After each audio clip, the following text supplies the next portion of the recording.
Bonjour à toutes et à tous. Alors dans cette vidéo, nous allons parler des spécificités et obligations en ce qui concerne l'ouverture d'un compte de campagne. Alors première chose à savoir, l'ouverture et le dépôt d'un compte de campagne auprès de la Commission nationale des comptes de campagne ne concernent que les listes se présentant dans les communes de plus de 9000 habitants.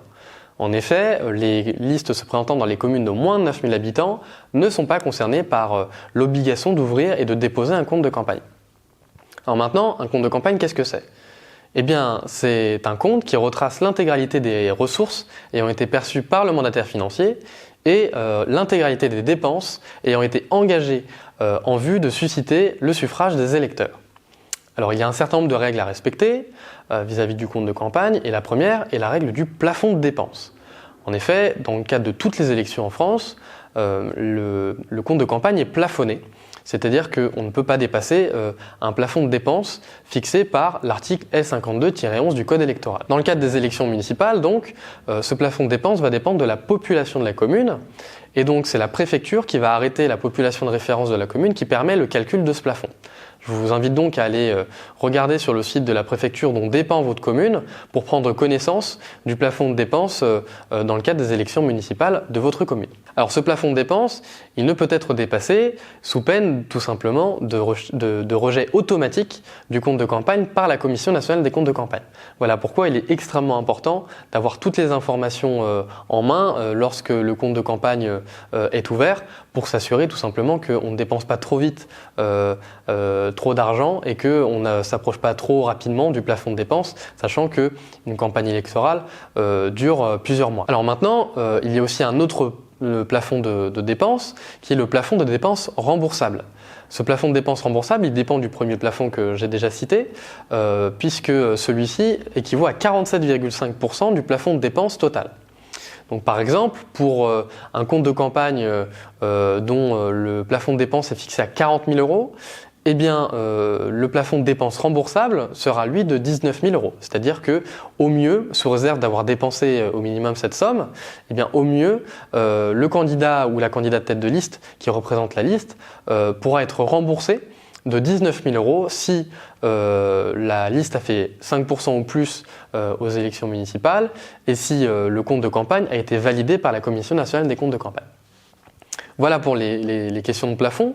Maintenant, il y a aussi une règle à respecter vis-à-vis du compte de campagne, c'est que le compte de campagne doit être à l'équilibre. C'est-à-dire qu'il ne peut pas être déficitaire, il ne peut pas avoir de ressources inférieures aux dépenses ayant été engagées durant la campagne, sous peine ici aussi de rejet automatique du compte de campagne par la Commission nationale des comptes de campagne. Voilà pourquoi il est extrêmement important, avant un lancement de campagne, de procéder à la réalisation d'un budget prévisionnel qui va prévoir d'un côté les ressources pouvant être perçues, que ce soit donc les apports de candidats, les prêts de personnes physiques envisagés ou encore les emprunts bancaires ou les dons.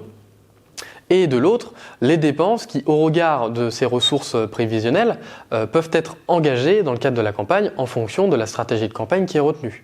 En effet, si le choix est fait donc de faire appel à un imprimeur pour imprimer une quantité de tracts très importante, bien évidemment, le budget prévisionnel va s'en ressentir.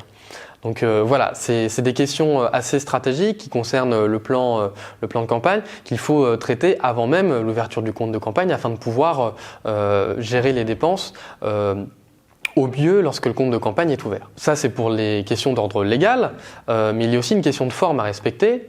Parce qu'il faut savoir en fait que le compte de campagne, c'est un document qui est signé par le candidat et l'expert comptable, qui est désigné par celui-ci, pour signer le compte de campagne, avant transmission à la Commission nationale des comptes de campagne. Alors là, j'attire votre attention à ce sujet, c'est que c'est le candidat qui est responsable légalement de son compte de campagne. Donc dans le cadre des élections municipales, c'est le candidat ou la candidate tête de liste, donc la personne qui représente la liste, qui va être responsable devant la loi du compte de campagne qui est présenté à la Commission nationale des comptes de campagne. Donc c'est extrêmement important parce que si le compte de campagne venait à être rejeté, Eh bien, le candidat, si celui-ci a sollicité des prêts auprès de personnes physiques ou auprès d'une banque, eh bien c'est lui qui qui devra en fait rembourser les prêts lui ayant été octroyés durant la campagne pour financer sa campagne à titre personnel.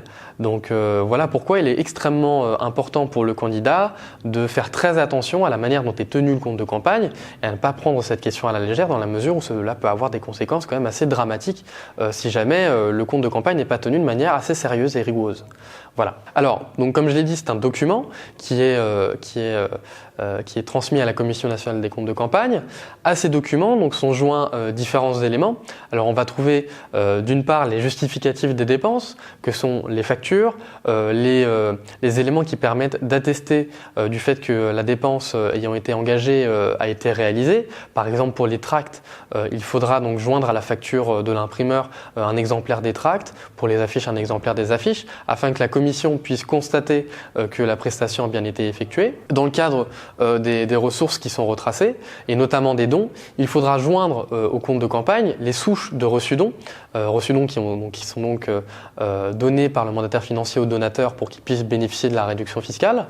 Les souches devront être fournies à la Commission nationale des comptes de campagne afin qu'elle puisse s'assurer donc que l'intégralité des donateurs sont bien recensés dans le compte de campagne pour pouvoir bien s'assurer de la sincérité du compte de campagne. À ces justificatifs là, il y aura aussi donc des tableaux Excel qui sont fournis par la Commission nationale des comptes de campagne qui seront à transmettre remplis avec les informations demandées par la Commission pour que tout simplement en fait la Commission nationale des comptes de campagne ait tous les éléments pour pouvoir statuer sur la validité ou non du compte de campagne. Alors voilà pour ce qui concerne les spécificités et obligations en ce qui concerne le compte de campagne.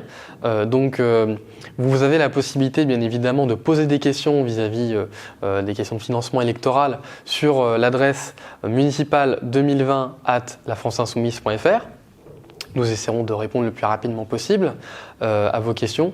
En attendant, je vous dis à très bientôt pour de nouvelles vidéos et n'hésitez pas surtout à vous abonner à la chaîne de la France Insoumise. Au revoir et à bientôt.